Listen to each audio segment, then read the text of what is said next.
E era perseguidíssimo, né? Não me vitimizando. Mas era um processo que eu tinha que passar. E eu nunca desisti. Aí eu fiquei 2 anos com um grau de dificuldade, sabendo, ano que vem você vai ser mandado embora. Ano que vem você vai ser mandado embora. E aquela perseguição. Aí ele foi pro júnior. Aí eu comecei a ser titular no juvenil. E aí passei com 2 anos no júnior, passei pro juvenil, passei pro júnior. Quando eu passei pro júnior, a realidade veio à tona. Aí eu aprendi uma coisa, que o problema do tornado não é o vento, mas o que ele traz consigo muitas coisas. Não dá para tu fugir desse vento. E aí, cara, e assim, nessa história toda teve um processo que o Maia... Aí o Maia também veio seguindo, juvenil, júnior. Chegou o Maia no júnior. Eu falei, meu Deus, tudo segue para mim. E o Maia falou, rapaz, corre que você é o capitão da barca. Tinha aquele negócio de capitão da barca, e eu era o capitão da barca. Só que aprove a Deus que teve não foi nem um torneio, foi um jogo amistoso, né? Porque todo mundo vinha. Eu sou da era 7-2. Então todo mundo vinha.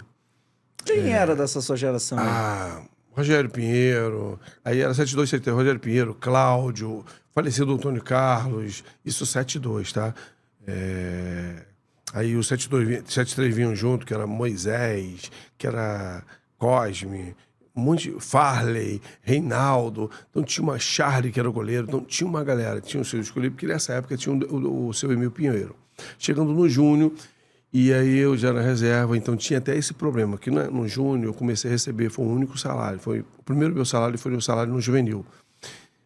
Eu já passava dificuldade em casa, né? Eu e minha irmã, a vida não foi fácil. Eu costumo dizer que a vida não facilita para ninguém.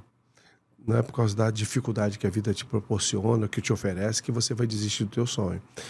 Passava fome para jogar. Teve um jogo no Juvenil, contra o Flamengo na Gávea, no Juvenil. Eu tinha 2, 3 dias sem comer. E aí eu fui jogar na Gávea, e ninguém sabia. E aí eu fui eleito o melhor jogador em campo.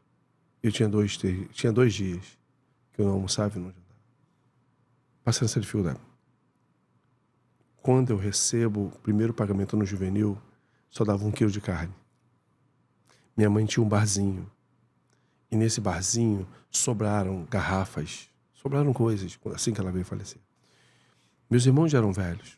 Lá em casa é uma escadinha. Não é da Igreja da Penha, não, mas... Escada da Igreja da Penha, não, mas é uma escadinha. Então eu tenho 51 hoje e minha irmã tem 52. A diferença de um ano. A gente vendia as garrafas para comprar 1 quilo de arroz, 1 quilo de feijão, sal, açúcar. Carne, não pode. E quando eu recebo esse salário, eu me lembro que eu salto na Vila Kennedy e vou direto no mercado. O dinheiro que tinha eram R$10. Foi 1 quilo de carne. Minha irmã, quando chegou, quando eu apresentei ela, falei, hoje a gente vai comer carne. Essa história muito me emociona porque é o que é vida. A vida não facilita. Mas eu tinha um sonho. Mas eu sabia que em meio a essas dificuldades, isso também me formaria um homem. E a comunidade me apresentava um outro tipo de vida, se eu quisesse. É escolha. Eu aprendi que, independente de qualquer coisa, é uma escolha. A vida não vai facilitar para ninguém. A vida não facilita. É a tua escolha. E eu escolhi ser do bem, assim. Falei, eu vou vencer por aqui. E aí minha irmã falou, você não fez isso? Eu falei, fiz. Hoje a gente vai comer 1 quilo de carne. Aí a gente comeu 1 quilo de carne, eu conto isso. A gente está reunido em família, a gente conta isso, a gente chora, como eu estou meio emocionado.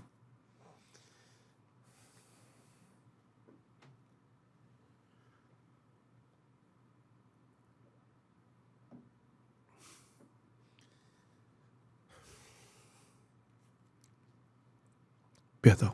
Não. Não precisa pedir perdão por nada.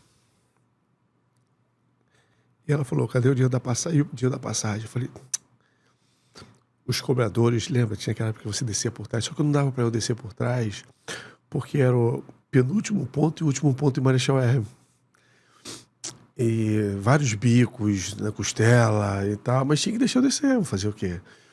E aí eu fui dançando. E aí a gente vai passar pro Júnior. Nessa do Júnior, eu sabia dessa dificuldade, porque eu não tinha mais como.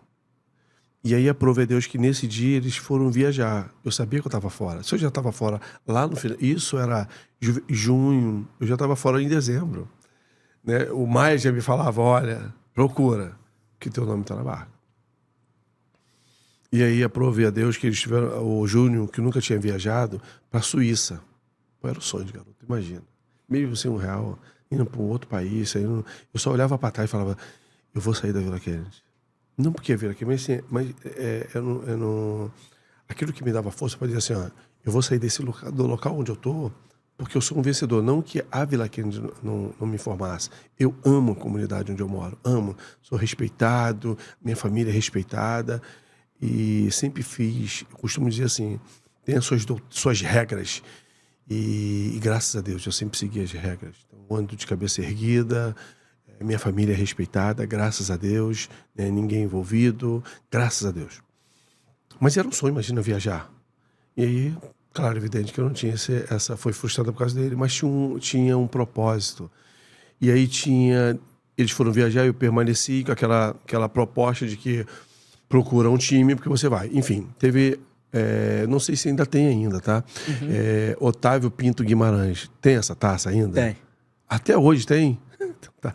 Tô meio desatualizado, você me perdoa. Teve essa taça. Então essa taça, ela iniciou nesse dia, porque ninguém tinha esse conhecimento. E aí eles saíram, houve uma troca na direção, veio o Gerson com o seu Antônio Rodrigues. O seu Antônio Rodrigues trouxe o Gerson Canhotinha de Ouro. E nos treinamentos... O Gerson parou e falou, me chamou e falou, você é reserva? Eu falei, sou. Como? Aí tá. Aí teve o primeiro jogo contra o São Cristóvão. Não me esqueço disso. 1992. São Cristóvão e Botafogo, no campo de São Cristóvão. Naquela época que o campo do São Cristóvão era ondulado, entendeu? Não sei hoje, mas era terrível. E aí nós ganhamos de 1-0, gol do Reginaldo Pinguim. E aí eu fui eleito porque ele ganhava uma tacinha assim, eu ganhei uma tacinha de o melhor jogador. E as coisas mudaram daqui. Começou a ter um caminho, um rumo. E aí a gente foi treinando e tal, e os caras estavam para chegar. E eu na minha mente falei, quando os caras chegarem, o capitão sou eu. Foi, cara. E assim, eu vivia angustiado com a chegada dos caras. Ao invés de eu estar feliz, eu estava angustiado. E os caras chegaram. E aí, tal. E aí foi no jogo, já ficou naquela coisa e tal. Vamos treinar. Os caras treinam, vamos titular. Aí, reserva o Nelson. Continuar normal. E aí veio um jogo contra o Flamengo. Era Sávio, Fábio Augusto, um timaço, Renê. Um timaço do Flamengo em Marechal Hermes. A gente começou ganhando, veio logo a gente estava na frente do campeonato. Aí o jogo começou 1-0 o Flamengo. E aí veio o segundo, aí veio o vestiário. Tudo começou pelo vestiário. No vestiário, o seu esse Rosa tá falando. E aí, ninguém falou, assim, todo mundo foi para lá. E ele falando, dando aquelas instruções que todo treinador dá, e daqui a pouco ele levanta e fala, Gerson, quer falar alguma coisa? Eu acho que se ele soubesse, até hoje, se ele estiver vivo, ele vai falar, eu perdi a oportunidade de ter ficado calado. Quando ele convida o Gerson, cara, veio o Gerson. Todo mundo que tá ouvindo, que fez parte dessa história, sabe. O Gerson vendo assim, com aquele ombrão, assim, falou, esquece tudo que ele falou. Cara, tu imagina, tu tá olhando pro treinador, porque é a tua referência, ele vai mudar. E o senhor esse falou, e tá todo mundo sentado, ele veio. Gerson, quer falar alguma coisa? Gerson veio. Tá bom. Esquece tudo que ele falou. Todo mundo olhou assim pra ele. Ele falou, tudo tá uma bosta. Esquece. Tá tudo errado.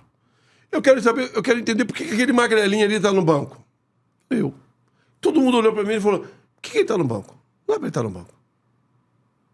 O time tá horrível. E começou a falar. Se quiser ganhar, tem que botar aquele magrelinho. E acabou esse corte? Então calma aí. Antes de eu ir embora, não esquece de se inscrever no canal, ativar o sininho da notificação, deixar o seu like, o seu comentário e, claro, seguir as nossas redes sociais. A gente tá no @Fora do Jogo Cast em todas as redes sociais, mas pelo visto, estamos expulsando, então vai, me ajuda aí!